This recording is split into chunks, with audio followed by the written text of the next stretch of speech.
विश्वामित्र का आगमन। अयोध्यापति महाराज दशरथ के दरबार में यथोचित आसन पर गुरु वशिष्ठ, मंत्रीगण और दरबारीगण बैठे थे। अयोध्या नरेश ने गुरु वशिष्ठ से कहा, हे गुरुदेव, जीवन तो क्षण भंगुर है और मैं वृद्धावस्था की ओर अग्रसर होते जा रहा हूँ। राम, भरत, लक्ष्मण और शत्रुघ्न चारों ही राजकुमार अब वयस्क भी हो चुके हैं। मेरी इच्छा है कि इस शरीर को त्यागने के पहले राजकुमारों का विवाह देख लूं। अतः आपसे निवेदन है कि इन राजकुमारों के लिए योग्य कन्याओं की खोज करवाएं। महाराज दशरथ की बात पूरी होते ही द्वारपाल ने ऋषि विश्वामित्र के आगमन की सूचना दी। स्वयं राजा दशरथ ने द्वार तक जाकर विश्वामित्र की अभ्यर्थना की और आदर पूर्वक उन्हें दरबार के अंदर ले आए तथा गुरु वशिष्ठ के पास ही आसन देकर उनका यथोचित सत्कार किया। कुशल क्षेम पूछने के पश्चात राजा दशरथ ने विनम्र वाणी में ऋषि विश्वामित्र से कहा, हे मुनि श्रेष्ठ, आपके दर्शन से मैं कृतार्थ हुआ तथा आपके चरणों की पवित्र धूलि से यह राजदरबार और संपूर्ण अयोध्यापुरी धन्य हो गई। अब कृपा करके आप अपने आने का प्रयोजन बताइए। किसी भी प्रकार की आपकी सेवा करके मैं स्वयं को अत्यंत भाग्यशाली समझूंगा। राजा के विनयपूर्ण वचनों को सुनकर मुनि विश्वामित्र बोले, हे राजन, आपने अपने कुल की मर्यादा के अनुरूप ही वचन कहे हैं। इक्ष्वाकु वंश के राजाओं की श्रद्धा भक्ति गौ, ब्राह्मण और ऋषि मुनियों के प्रति सदैव ही रही है। मैं आपके पास एक विशेष प्रयोजन से आया हूँ। समझिए कि कुछ मांगने के लिए आया हूँ। यदि आप मुझे वांछित वस्तु देने का वचन दे तो मैं अपनी मांग आपके सामने प्रस्तुत करूँ। आपके वचन न देने की दशा में मैं बिना कुछ मांगे ही वापस लौट जाऊंगा।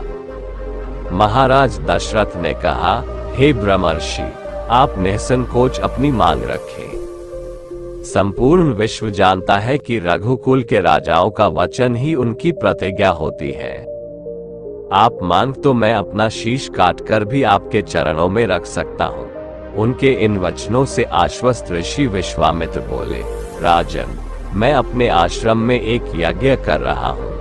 इस यज्ञ के पूर्णाहुति के समय मारीच और सुबाहु नाम के 2 राक्षस आकर रक्त, मांस आदि अपवित्र वस्तुएं यज्ञ वेदी में फेंक देते हैं। इस प्रकार यज्ञ पूर्ण नहीं हो पाता।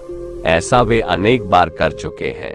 मैं उन्हें अपने तेज से श्राप देकर नष्ट भी नहीं कर सकता, क्योंकि यज्ञ करते समय क्रोध करना वर्जित है। मैं जानता हूँ कि आप मर्यादा का पालन करने वाले ऋषि मुनियों के हितैषी एवं प्रजावत्सल राजा है। मैं आपसे आपके ज्येष्ठ पुत्र राम को मांगने के लिए आया हूँ, ताकि वह मेरे साथ जाकर राक्षसों से मेरे यज्ञ की रक्षा कर सके और मेरा यज्ञानुष्ठान निर्विघ्न पूरा हो सके। मुझे पता है कि राम आसानी के साथ उन दोनों का संहार कर सकते हैं। अतः केवल 10 दिनों के लिए राम को मुझे दे दीजिए। कार्य पूर्ण होते ही मैं उन्हें सकुशल आपके पास वापस पहुंचा दूंगा। विश्वामित्र की बात सुनकर राजा दशरथ को अत्यंत विषाद हुआ। ऐसा लगने लगा कि अभी वे मूर्छित हो जाएंगे। फिर स्वयं को संभाल कर उन्होंने कहा, मुनिवर, राम अभी बालक है। राक्षसों का सामना करना उसके लिए संभव नहीं होगा। आपके यज्ञ की रक्षा करने के लिए मैं स्वयं ही जाने को तैयार हूँ। विश्वामित्र बोले, राजन, आप तनिक भी संदेह न करें कि राम उनका सामना नहीं कर सकते। मैंने अपने योग बल से उनकी शक्तियों का अनुमान लगा लिया है। आप निःशंक होकर राम को मेरे साथ भेज दीजिए। इस पर राजा दशरथ ने उत्तर दिया, हे मुनिश्रेष्ठ, राम ने अभी तक किसी राक्षस के माया प्रपंचों को नहीं देखा है और उसे इस प्रकार के युद्ध का अनुभव भी नहीं है। जब से उसने जन्म लिया है, मैंने उसे अपनी आंखों के सामने से कभी ओझल भी होने नहीं दिया है। उसके वियोग से मेरे प्राण निकल जाएंगे। आपसे विनय है कि कृपा करके मुझे ससैन्य चलने की आज्ञा दें। पुत्र मोह से ग्रसित होकर राजा दशरथ को अपनी प्रतिज्ञा से विचलित होते देख ऋषि विश्वामित्र आवेश में आ गए। उन्होंने कहा, राजन, मैं नहीं जानता था कि रघुकुल में अब प्रतिज्ञा पालन करने की परंपरा समाप्त हो गई है। यदि जानता होता तो मैं कदापि नहीं आता। लो मैं अब चला जाता हूँ। बात समाप्त होते होते उनका मुख क्रोध से लाल हो गया। विश्वामित्र को इस प्रकार क्रुद्ध होते देखकर दरबारी एवं मंत्रीगण भयभीत हो गए और किसी प्रकार के अनिष्ट की कल्पना से वे कांप उठे। गुरु वशिष्ठ ने राजा को समझाया, हे राजन, पुत्र के मोह में ग्रसित होकर रघुकुल की मर्यादा, प्रतिज्ञा पालन और सत्यनिष्ठा को कलंकित मत कीजिए। मैं आपको परामर्श देता हूं कि आप राम के बालक होने की बात को भूलकर एवं निःशंक होकर राम को मुनिराज के साथ भेज दीजिए। महामुनि अत्यंत विद्वान, नीति निपुण और अस्त्र शस्त्र के ज्ञाता है। मुनिवर के साथ जाने से राम का किसी प्रकार से भी अहित नहीं हो सकता, उल्टे वे इनके साथ रहकर शास्त्र और शास्त्र विद्याओं में अत्यधिक निपुण हो जाएंगे तथा उनका कल्याण ही होगा। गुरु वशिष्ठ के वचनों से आश्वस्त होकर राजा दशरथ ने राम को बुला भेजा।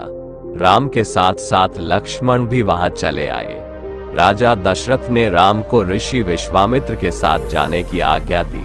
पिता की आज्ञा शिरोधार्य करके राम के मुनिवर के साथ जाने के लिए तैयार हो जाने पर लक्ष्मण ने भी ऋषि विश्वामित्र से साथ चलने के लिए प्रार्थना की और अपने पिता से भी राम के साथ जाने के लिए अनुमति मांगी।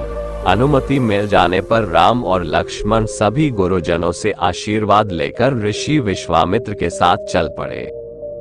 समस्त अयोध्यावासियों ने देख कि मंद धीर गति से जाते हुए मुनिश्रेष्ठ विश्वामित्र के पीछे पीछे कंधों पर धनुष और तरकस में बाण रखे दोनों भाई राम और लक्ष्मण ऐसे लग रहे थे मानो ब्रह्मा जी के पीछे दोनों अश्विनी कुमार चले जा रहे हों।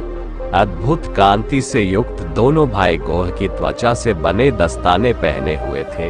हाथों में धनुष और कटी में तीक्ष्ण धार वाली कृपानें शोभायमान हो रही थी।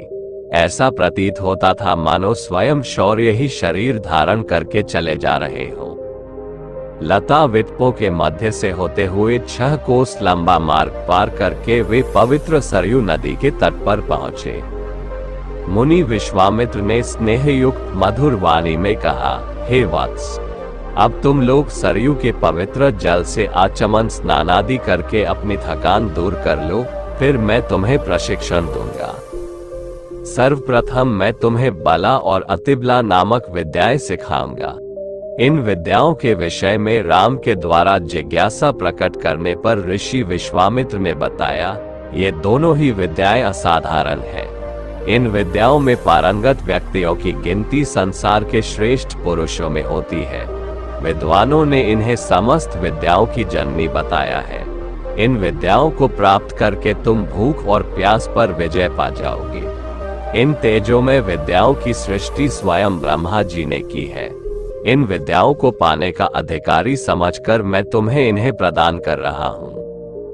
राम और लक्ष्मण के स्नानादि से निवृत्त होने के पश्चात विश्वामित्र जी ने उन्हें इन विद्याओं की दीक्षा दी। इन विद्याओं के प्राप्त हो जाने पर उनके मुख मंडल पर अद्भुत कांति आ गई। तीनों ने सरयू तट पर ही विश्राम किया। गुरु की सेवा करने के पश्चात दोनों भाई तृण शैयाओं पर सो गए।